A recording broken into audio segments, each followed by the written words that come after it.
Assalamualaikum. Nama saya Wan Nur Qurratu Ain binti Wan Zulkifli. Hari ini saya akan bercerita tentang latar belakang Ibnu Khaldun. Nama sebenar beliau adalah Abdul Rahman bin Muhammad bin Muhammad. Beliau lahir pada 17 Mei 1332 di Tunisia, Arab. Lebih dikenali dengan gelaran Ibnu Khaldun. Beliau berketurunan Arab Yaman yang berhijrah ke Andalus. Beliau telah meninggal dunia di Kairah, Mesir pada tahun 808 Hijrah ketika beliau berumur 87 tahun. Beliau telah dikebumikan di perkuburan ahli sufi. Keluarga beliau memberikan sokongan dan memberikan pendidikan yang terbaik kepadanya. Beliau juga mengembangkan falsafah keagamaan yang paling awal yang terkandung dalam Muqaddimah. Beliau adalah pakar sejarah Arab yang teragung dan dikenali sebagai bapa kepada sejarah kebudayaan dan sains sosial.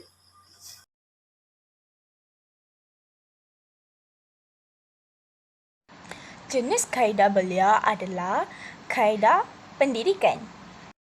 Bapaknya Muhammad bin Muhammad Abdul Muhaimin Al-Hadrami, Muhammad bin Syarwazi Al-Sarzali, mempelajari ilmu mantik dan falsafah sains.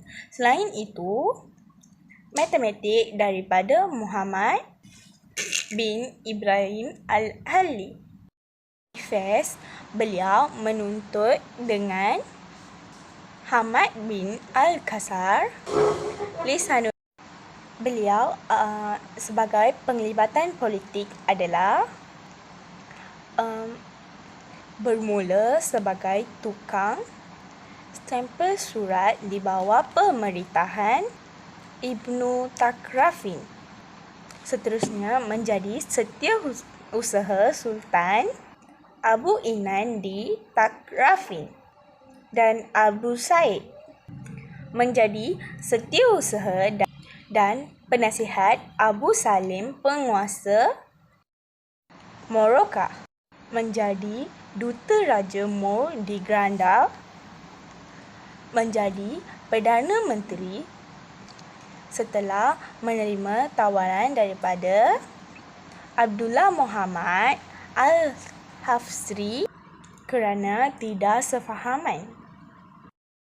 Dalam perkembangan teori tokoh Ibnu Khaldun banyak membincangkan tentang jatuh bangun tamadun. Dalam perbincangan beliau banyak tertumpu kepada ketahuan bahasa Arab.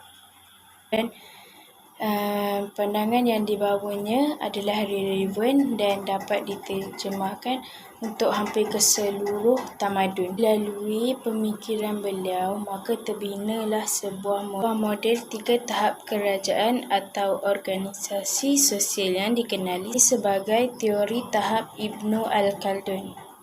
Yang pertama adalah kelahiran yang bercirikan perasaan kekitaan atau asabiah untuk memenuhi keperluan asas.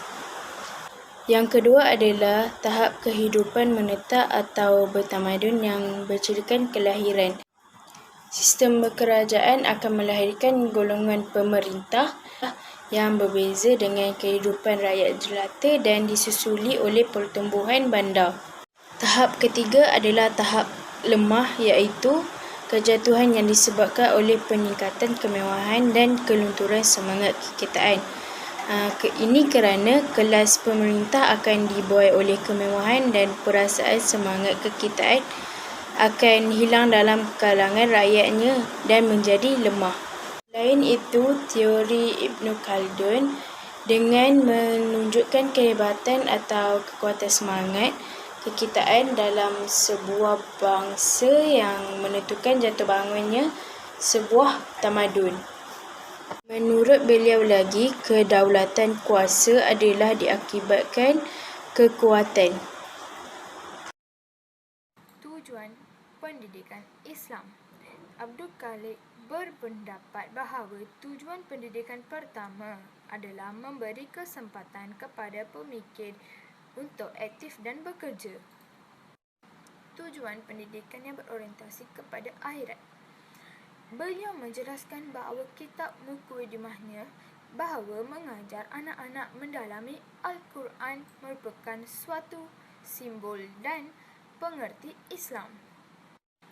Tujuan pendidikan kedua yang berorientasi kepada duniawi dalam mukadimahnya juga beliau menjelaskan bahawa pendidikan sebagai salah suatu industri yang berkembang dalam masyarakat.